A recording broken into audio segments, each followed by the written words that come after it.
तो सभी लोग एक जयकारा लगाएंगे, महामाई पीताम्बरा माई की जय।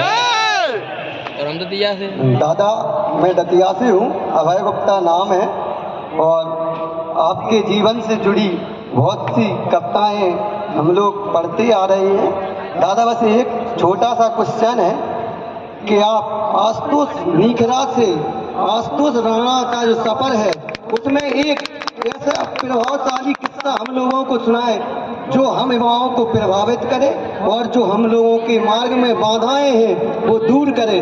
दीपू भैया का भी बहुत बहुत धन्यवाद, क्योंकि दीपू भैया दतिया के मामा हैं, तो हम लोगों के मामा हैं, उनने यहाँ पे बुलाया तो सब तुम व्यवस्था। बने जो हाँ, अरे वाह भैया, तो तुम बढ़ रहे हैं, घोड़े बढ़ रहे हैं।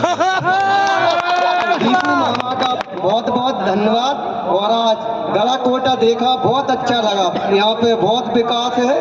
और दादा आपको चरण स्पर्श। अब आप भैया बात खतरनाक कह रही तुमने। जो आशुतोष का सफर है ये एक्चुअली राणा से शुरू हुआ है। जब हमारा जन्म हुआ तो हमारे परिवार में हमें 3 साल तक राणा जी के नाम से ही बुलाया जाता था, और जब 3.5 पौने 4 साल की उम्र हमारी हुई और स्कूल में हमको दाखिला लेने का अवसर मिला, तो अब राणा जी कहते थे घर पे सब लोग। तो अब नाम क्या रखा जाए? तो हमारे यहाँ पे पार्थिव शिवलिंग निर्माण हर श्रावण मास में प्रतिदिन होता था, और गाडरवारा में हमारे परम पूज्य नारायण प्रसाद जी द्विवेदी पंडित जी थे, वो आते थे प्रतिदिन, और बड़े पहुंचे हुए बड़े सरल स्वभाव के पंडित थे। वो आते थे और प्रतिदिन वो पार्थिव पूजन करवाते थे।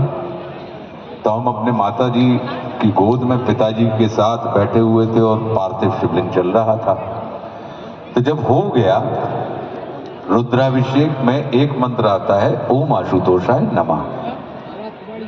पता नहीं उस समय हमें क्या सूझा, और हमने पंडित जी से पूछा, अच्छा कोपर में पार्थिव शिवलिंग बने हुए हैं, सामने रामचंद्र जी की फोटो रखी हुई है, तो हमने पूछा कि ये इस मंत्र का क्या मतलब है?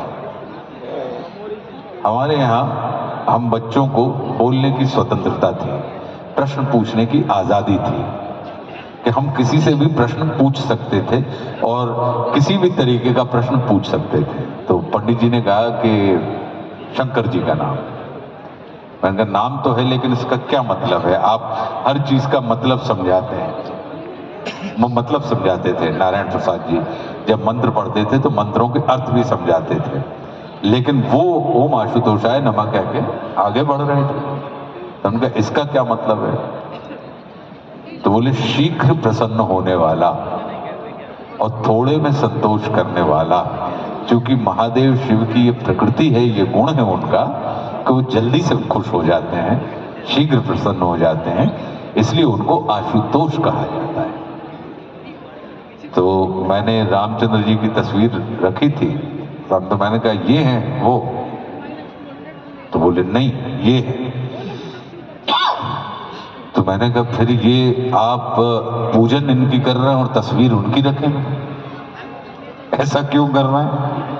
वो रामचंद्र जी बोले कि राम के भगवान, राम अपना भगवान, अपना ईश्वर शिव को मानते हैं, और शिव अपना ईश्वर राम को मानते हैं, इसीलिए ये दोनों एक दूसरे को अपना भगवान मानते हैं। मैंने कहा अरे ये तो बड़ा जादूगर बात हुई। तो मतलब भगवान भी किसी के भक्त हैं और भक्त भी किसी का भगवान है, ये तो सिर्फ यही देखने मिला है। तो मैंने अपनी माताजी से निवेदन किया कि मेरा स्कूल में आज से मेरा नाम आशुतोष होगा, आशुतोष राणा।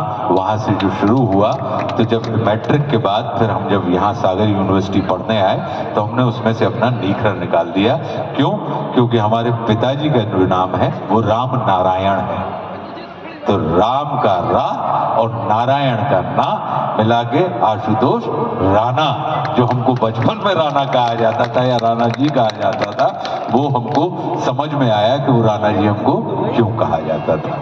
तो यही है कि हमारे पास जो है भैया गुप्ता जी, वो हमारे परम पूज्य गुरुदेव, हमारे माता पिता, हमारे इष्ट मित्र, इन सब की कृपा है हमारे ऊपर। जिसको आप सफर कह रहे हैं, ये हमारा सफर नहीं है, ये इन लोगों का सफर है। हम तो सिर्फ इस यात्रा का आनंद ले रहे हैं, मलाई लूट रहे हैं। जैसे बच्चा मेला में कोई के कंधा पे चढ़ के चलो जाते हैं ना, बाके हाथ में फिरकी होते है, बाके हाथ में बुड्ढी के बाल होते हैं, बाके हाथ में खावे पीवे की चीजें होते हैं, लेकिन वो कंधा पे कोई के अपने माता पिता के चढ़ा होता है। तो ऐसे ही हम तो यात्रा में हम इन लोगों के कंधे पे चढ़े हुए सफर का आनंद हम ले रहे हैं, श्रम इन लोगों को करना पड़ा है। जल्दी से एक सवाल